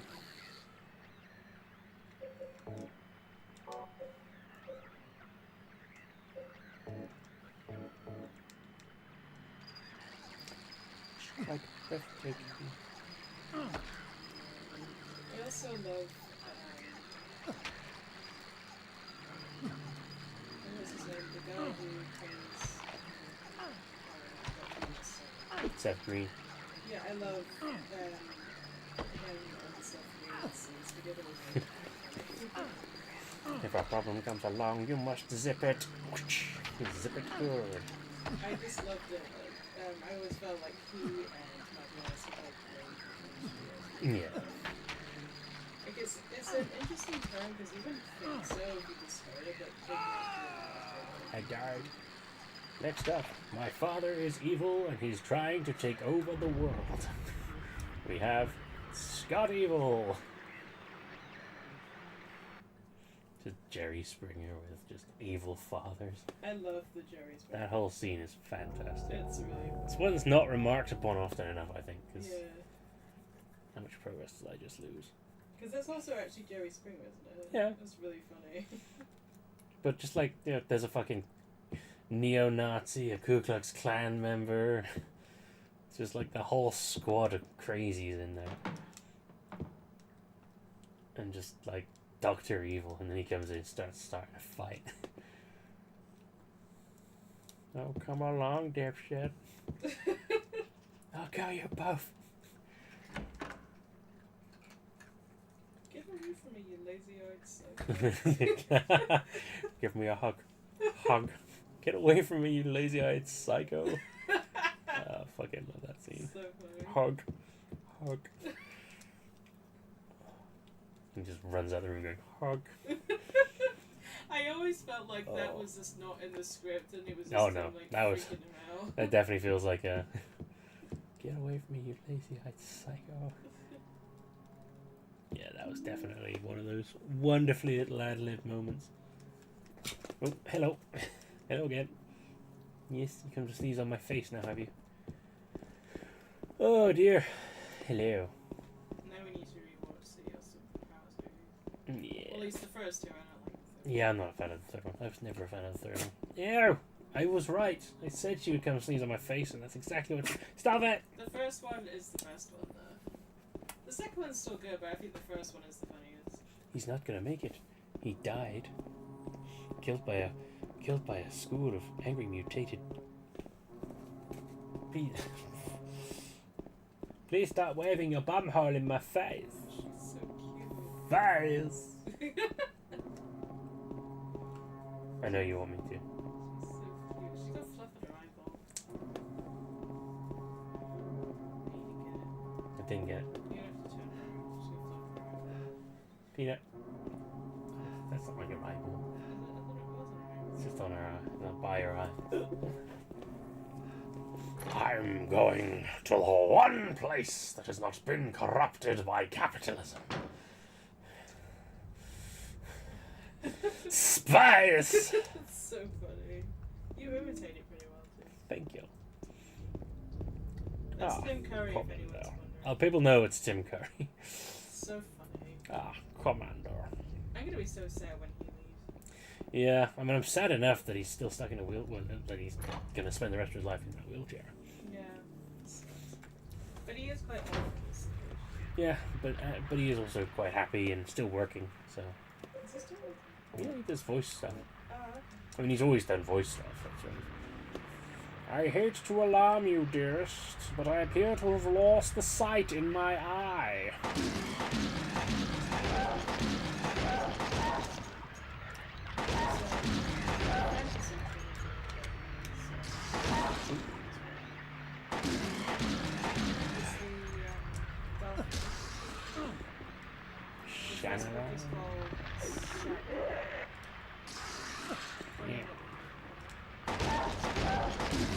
I just love watching like 90s cartoons and just seeing him appear from nowhere. Like, oh my god, it's Tim Curry. Like he was fucking Captain Hook in that Peter Pan and the Pirates of Neverland or whatever it's called. He was? Yeah. Yeah, that movie's just called Hook. No, the cartoon series. Oh, then I didn't know. Like Peter Pan and the Pirates of Neverland or something, I think. Did you like the movie Hook? I haven't watched it in years. I haven't watched it in years, but I remember I used to watch it quite a bit. I watched it all the time too. I always thought it was quite scary. Like, that scene where they find their children have been kidnapped by Hook, and there's like, the wallpaper is ripped and everything from like, Hook just like destroying the room, and like he leaves like a ransom note. It's really creepy. Toluca prison camp, built during the Civil War, later became Toluca prison. Photos hanging there. Death by skewering. An execution by the prison. Death by skewering means or strangling. To choose the death is the prisoner's last taste of freedom. Painting is hanging here. Crimson and white banquet of the god for the gods. You know, I miss like kids movies, like the ones from the 90s being kind of like strange and kind of like mystical with like a lot of weird creepy stuff. Like they're definitely not like that anymore. Like I miss but like I feel like the 90s had a lot of cool kids movies for sure, like that were like kind of freaky and a bit scary. I'm gonna name some.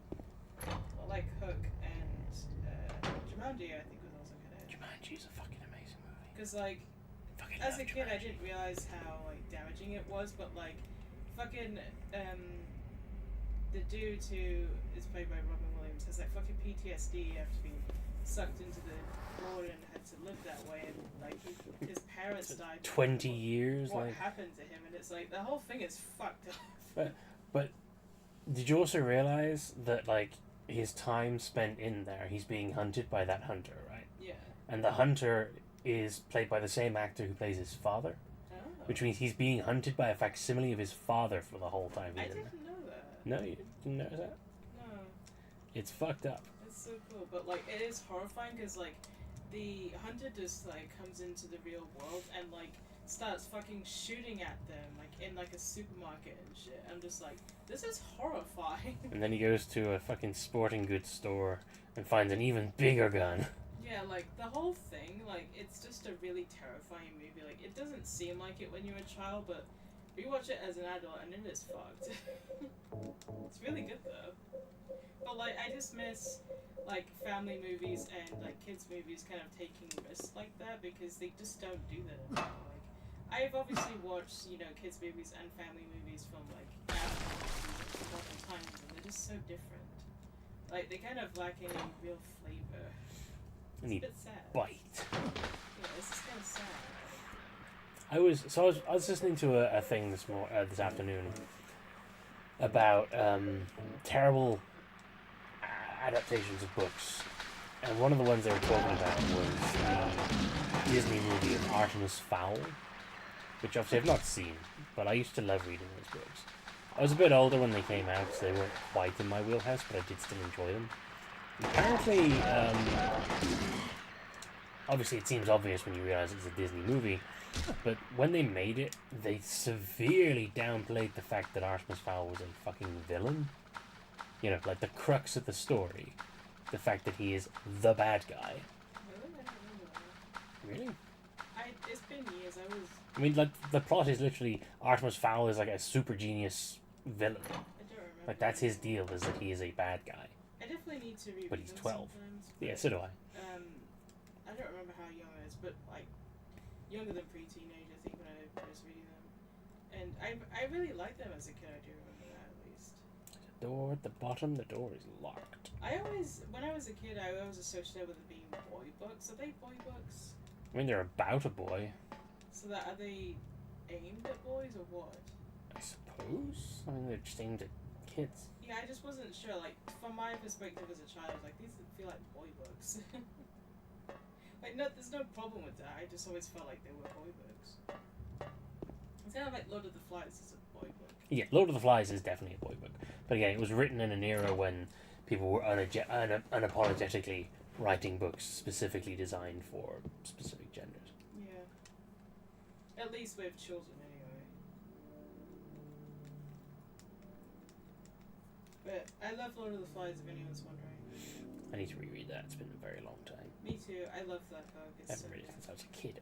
I was a bit apprehensive about reading it for the first time, actually, when I did read it, because it's a boy book. No, because it seems quite hated for some reason. It's kind of like with Catcher in the Rye. I was like, I don't know what to expect, because both of these books seem quite hated by so many people. But I actually love both of them. I love Catcher in the Rye. I haven't read it in a long time. I need to reread it again as well. See what I think. But I love both of them, and I thought Lord of the Flies was amazing. Like, I couldn't stop reading it. Like, I was just riveted by the whole thing, and felt like it was fascinating. So. Yeah, there it is. There's my copy of Catcher in the Rye right there, right next to June. Hell yeah. Very minimalist. Yeah. I couldn't find a copy with the cool, the horse. The horse cover. I love the original cover. It's so cool. That was one of the posters. Peanut. It's really cool, isn't it? It's quite unique for like a cover, I think. It's very distinct.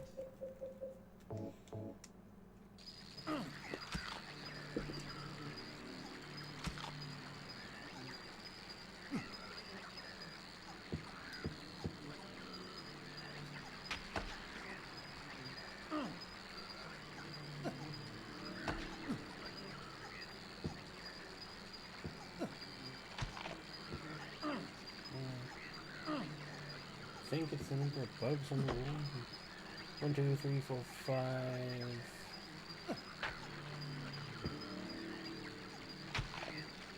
1, 2, 3, 4, 5, 6, 7, 8.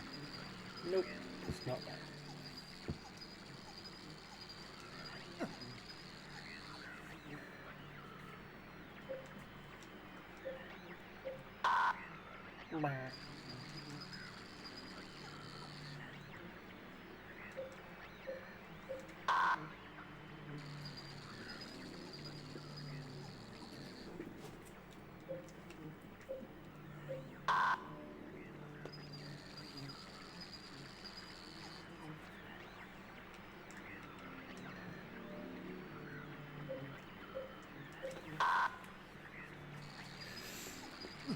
I don't remember how you get the answer to this puzzle.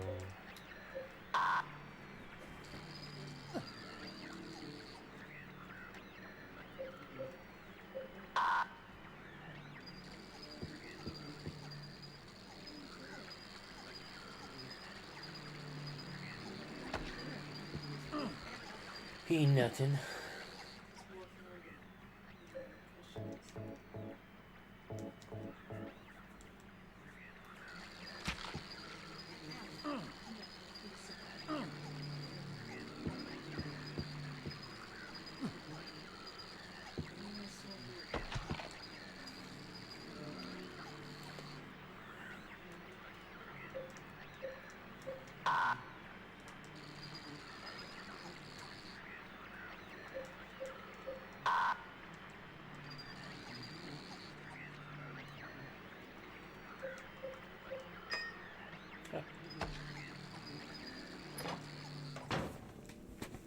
Well, okay then.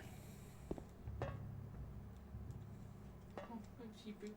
So She booped. Oh, so yes, we do seem to be sideways in a corridor. Oh, Monsters is back. Looks like the lock is broken. Where are you? Hello.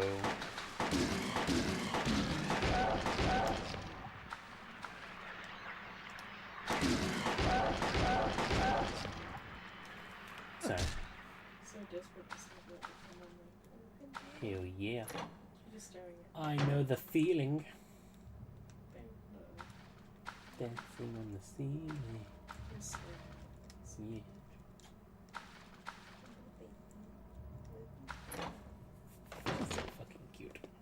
Like, when she stares at me like that with just her big eyes, like, it's so sweet that she's just, like, telling me in dog language that she loves me. I was like, oh, don't look at me like that, it's my heart big.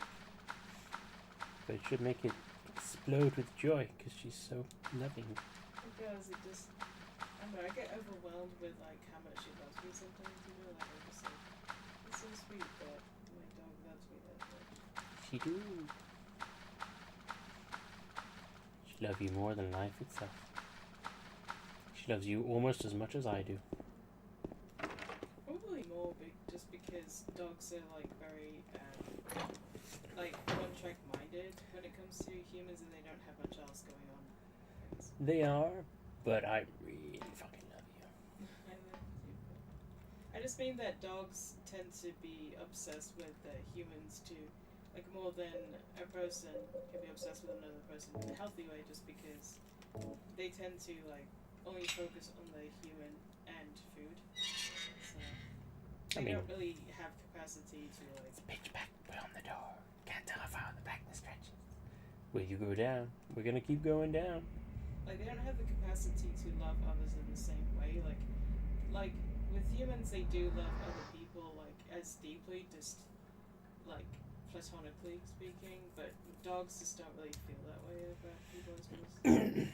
Yeah, I mean, like they say, a dog is the only thing that can love you more than it loves itself.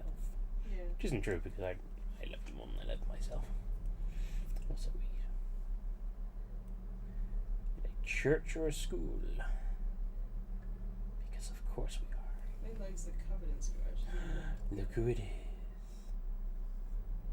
Hi, Eddie. What you doing with that gun there? Killing a person ain't no big deal. What a perfectly normal way to begin a conversation. Put the gun to their head. Okay. Cool. You killed him? But it wasn't my fault. He made me do it.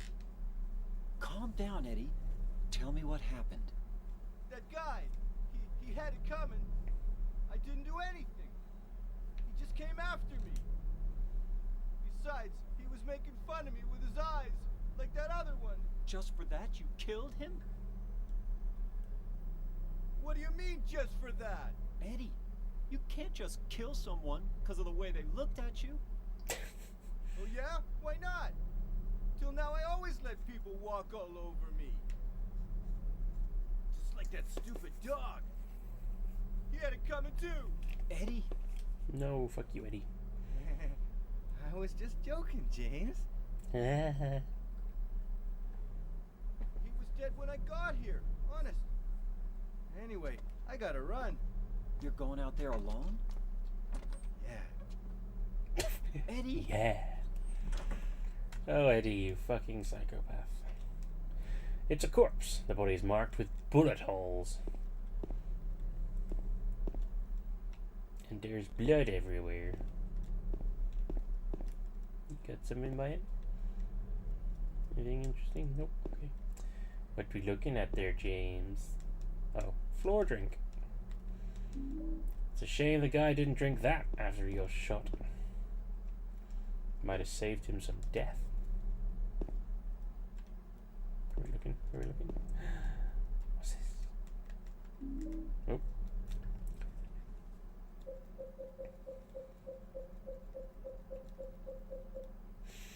Tablet of gluttonous pig. Metal tablet with gluttonous pig drawn on one side. Found it in the dining room. Look at it. Gluttonous pig. He's chilling out there with his big old whatever they were. Another floor drink. You know something I've realized since being with you? What's that? Is that I do deserve to have the kind of like relationship structure and dynamic that I want. Like, Yeah, of course. I don't need to accept like someone who's, I don't know, like wishy-washy about monogamy, or is like I kind of like threesomes, or like I want an open relationship where like when I was much younger I would just kind of accept those things, like yeah, okay, cool, like that sounds fun, but in reality I just wasn't interested and never will be and never have been.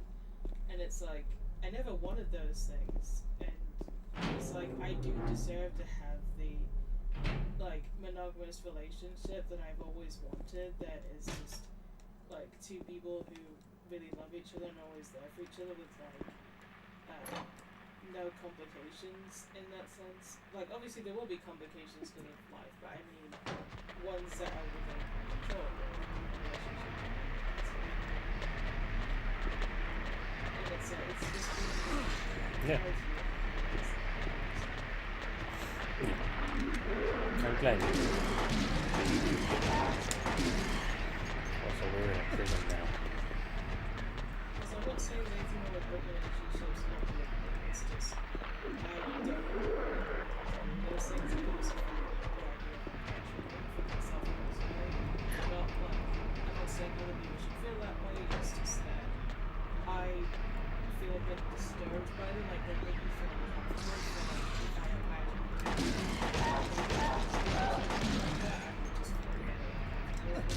Yeah. As would I. and it's like it's similar to people who are polygamous or like open relationships where they feel really uncomfortable about the idea of monogamy. Like it's the same thing. Like that's fine because it's something that's really not for them and they feel restricted by it and not free with it like I do. So it's just different things.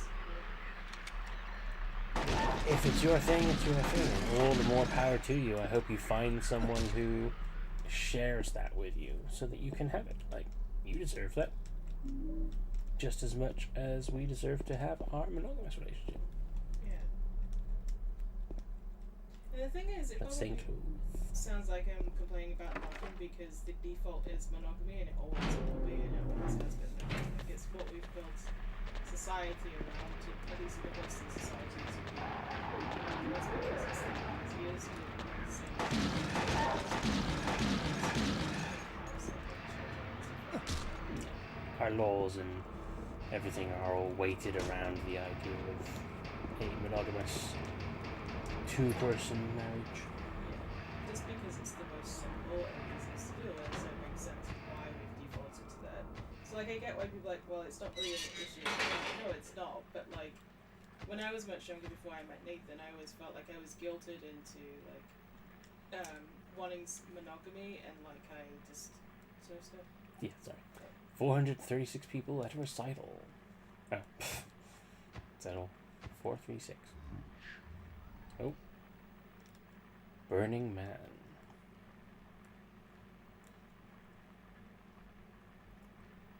Burning Man. It's quite some art. twice the mark you got going on there. Should I continue? Woman in flight. I think so for now, yes. So like I was guilted into like making me feel like I was boring because I wanted monogamy. Like it was a cool thing to be like in an open relationship or like a poly one. There's different kinds of funniness in the world, but like and like that I was uncool because I wanted monogamy like so badly and I liked the stability of it and I wasn't interested in ever having a threesomes or anything like that. I just felt like I was made to feel like I was boring and uninteresting, you know, like because I was very traditional in like how I see relationships and I still am. But I realized that I'm not boring because I wanted those things. There's nothing wrong with it. Like it's kind of like someone like mocking you because you like vanilla ice cream. When there's like so many different flavors of ice cream now, not just vanilla, you know. When it's like it's the default because it tastes really good. Metal tablet with the oppressor drawn on one side, found in the side. But yeah, like all the iron bar door is tightly closed. Can't force it open.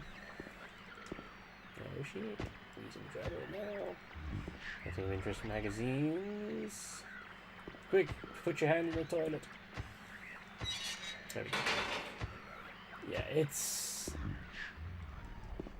I get that people are into that kind of thing, into open and polygamous relationships and all, but there's a certain like push when people started to really understand what it was and like go for it, and then the idea started to spread. The idea started to spread that, you know, it's the cool thing to do because everything goes through these phases where people are like, yeah, I really like that I got this idea, so therefore I want it. Even though most of the time it's just a little fad thing, and when you've got something like a polygamous relationship, it's really fucking up people to try and force that on them.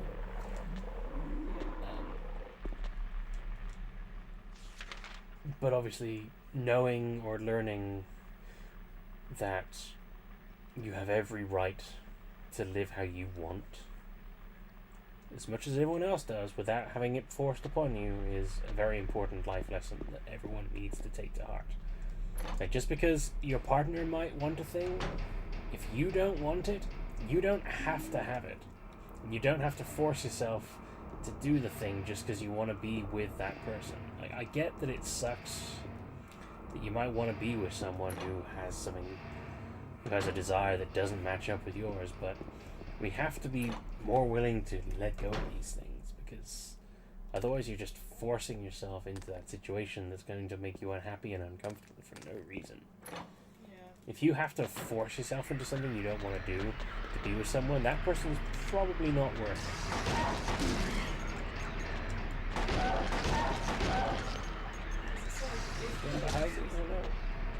You initially signed up for a monogamous relationship and like it's more like it's unkind to just accept that you initially agreed to a monogamous relationship and that's how things are and you never wanted to change it, and so it's like the person who wants the open relationship should never bring it up and they should just get over it or leave you. Like if it matters that much to them, then they need to leave and end the relationship so you can be with someone who wants monogamy as much as you do, or just get over it and accept that it will never happen. Like you have to decide what's more important to you, you know? Yeah. Because just as much as you deserve to have the relationship you want, they also deserve it. And if you can't have the relationship you both want together, then, you know, one of you will always be unhappy, and there's no need to force that. Like, being monogamous is a natural process. Yeah, but So it's like, it's not something it's something I base a lot of my values upon. Like, relationship structures are like quite influential on how you think and feel about so many things. So it's like, if you're into like polygamy, it's usually kind of obvious that you are, because your values and your views are usually pretty different to someone who is monogamous at their core, you know? Like, it is, like, part of my identity and how I see the world and how I react to different things. Like, I think a lot of people like to think that what relationship structure they want and what they desire to doesn't have much impact on their life or views, but that's just not how humans operate. It's like having a lack of interest in relationships also will impact your views and values too. Yeah. Like if you're aromantic or asexual, stuff like that, you know. The absence of wanting those things is also something that's a big deal to who you are as a person. And is also entirely valid. And again, if you can't do that, if you can't have a romantic relationship with someone, then don't force them into a relationship with you and don't expect them to match your energy. Like, you deserve to find the relationship you want. Just find that person. Just accept that it may not be the first person you come across, or the second person, or the 10th person. You just keep looking until you find your person. Like, Paige wasn't the first person I ever was in a relationship with or ever spoke to. Like, I mean, as I said in my wedding speech, like, when I found Paige, I literally had just given up trying to find someone. I was just gonna put all that on the back burner and not bother for a while. And it was only because a friend of mine convinced me to give it one last try that I ended up messaging her, and then we wound up together, and here we are, nearly 10 years later, married, living together, got a puppy, extremely happy together. Like, you keep looking and you will find that person. Like, the only time you won't find them is if you stop looking. It's the same with anything.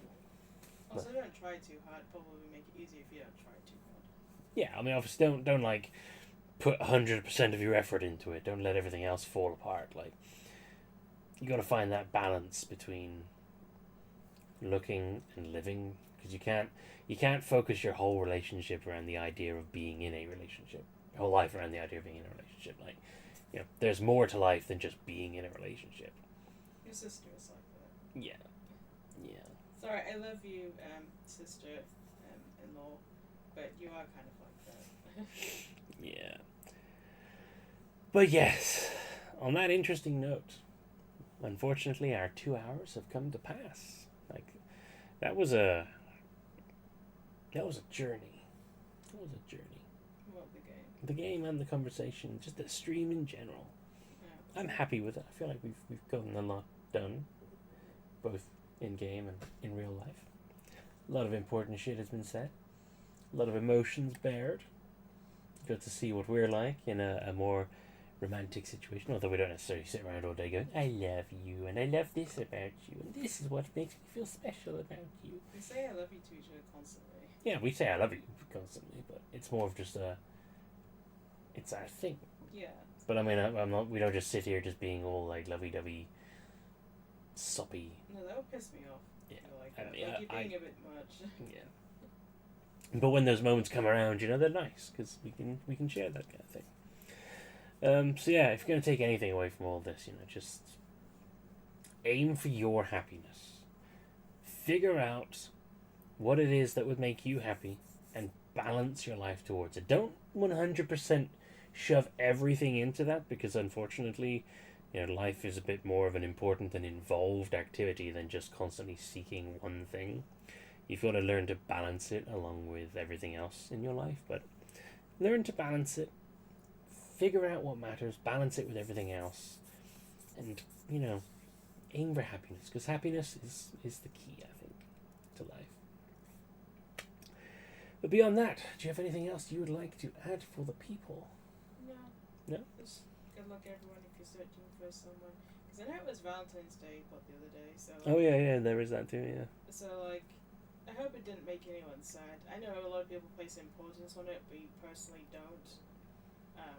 I'm not being a not like other girls situation. I literally just don't. Yeah, we as a couple, we don't do the whole Valentine's Day thing. It's just we don't understand the point of focusing all of your effort on one day. It just feels like companies manipulating me, and I just like go to fuck. Hell, we barely saw each other on that day because you were not feeling too well. Yeah. So it was mostly just checking up on each other, making sure you were okay, making sure you had what you needed.